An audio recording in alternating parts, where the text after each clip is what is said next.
আমরা যখন অচেনা কোনো শহরে ঘুরতে যাই কিংবা অনলাইনে খাবার অর্ডার করি তখন ফোনের স্ক্রিনে নীল রঙের একটা ছোট্ট বিন্দু আমাদের সঠিক পথ দেখিয়ে দেয়। আমরা একে বলি জিপিএস।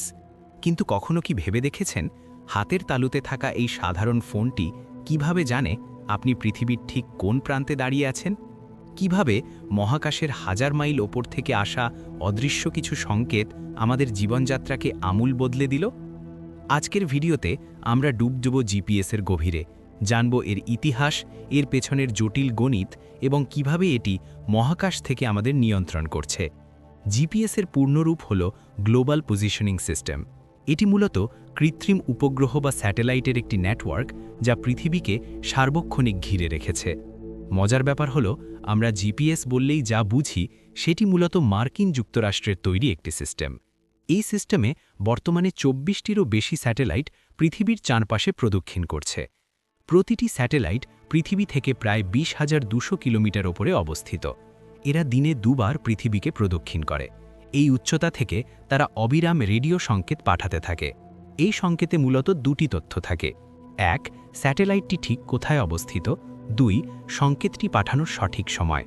এখন প্রশ্ন হল, মহাকাশে থাকা এই স্যাটেলাইটগুলো আপনার অবস্থান নির্ণয় করে কিভাবে? এখানে কাজ করে একটি গাণিতিক প্রক্রিয়া যার নাম ট্রাইল্যাটারেশন।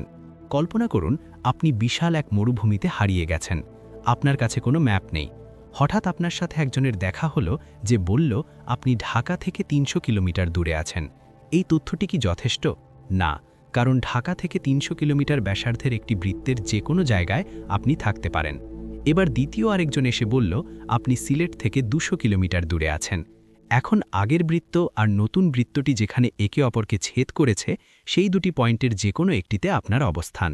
যখন তৃতীয় একজন ব্যক্তি এসে বলবে আপনি চট্টগ্রাম থেকে ৪৫০ কিলোমিটার দূরে আছেন, তখন তিনটি বৃত্ত যেখানে মিলিত হবে ঠিক সেখানেই আপনার সঠিক অবস্থান পাওয়া যাবে। জিপিএস ঠিক এই কাজটিই করে। আপনার স্মার্টফোন বা জিপিএস ডিভাইসটি যখন অন্তত ৩টি স্যাটেলাইটের সংকেত পায় তখন সে আপনার অবস্থান অর্থাৎ ল্যাটিটিউড ও লঙ্গিটিউড বের করতে পারে। আর যদি চতুর্থ একটি স্যাটেলাইট যোগ হয় তবে আপনার উচ্চতা অর্থাৎ আপনি সমুদ্রপৃষ্ঠ থেকে কতটা ওপরে আছেন সেটিও জানা সম্ভব হয়। জিপিএসের নিখুঁত কাজের পেছনে রয়েছে সময়ের এক অদ্ভুত খেলা। প্রতিটি জিপিএস স্যাটেলাইটে থাকে অত্যন্ত নির্ভুল অ্যাটমিক ক্লক বা পারমাণবিক ঘড়ি। এই ঘড়িগুলো সেকেন্ডের ১০০ কোটি ভাগের ১ ভাগ সময়ও নিখুঁতভাবে দিতে পারে। এখানেই আইনস্টাইনের থিওরি অফ রিলেটিভিটির ম্যাজিক কাজ করে। মহাকাশে মাধ্যাকর্ষণ কম এবং স্যাটেলাইটগুলো খুব দ্রুত গতিতে চলছে, তাই সেখানে সময় পৃথিবীর তুলনায় সামান্য দ্রুত চলে, প্রতিদিন প্রায় ৩৮ মাইক্রোসেকেন্ড। শুনতে সামান্য মনে হলেও এই সময়টুকু সংশোধন না করলে জিপিএস প্রতিদিন কয়েক কিলোমিটার ভুল তথ্য দিত। অর্থাৎ জিপিএস কেবল অবস্থানের প্রযুক্তি নয়, এটি আধুনিক বিজ্ঞানের এক অনন্য জয়গাথা। জিপিএস শুধু গুগল ম্যাপে সীমাবদ্ধ নয়, এটি আমাদের আধুনিক সভ্যতার মেরুদণ্ড। পরিবহন, বিমান চালানো থেকে শুরু করে সমুদ্রের বিশাল জাহাজের পথ চলা সবই এখন জিপিএস নির্ভর।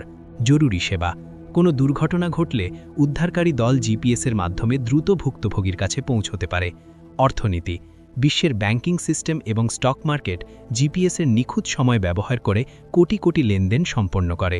কৃষি, এখনকার স্মার্ট ড্রোন বা ট্রাক্টরগুলো জিপিএস ব্যবহার করে নিখুঁতভাবে জমিতে সার বা বীজ ছিটায়। প্রতিরক্ষা, আধুনিক যুদ্ধবিমান বা মিসাইল গাইডেন্স সিস্টেম জিপিএস ছাড়া প্রায় অচল।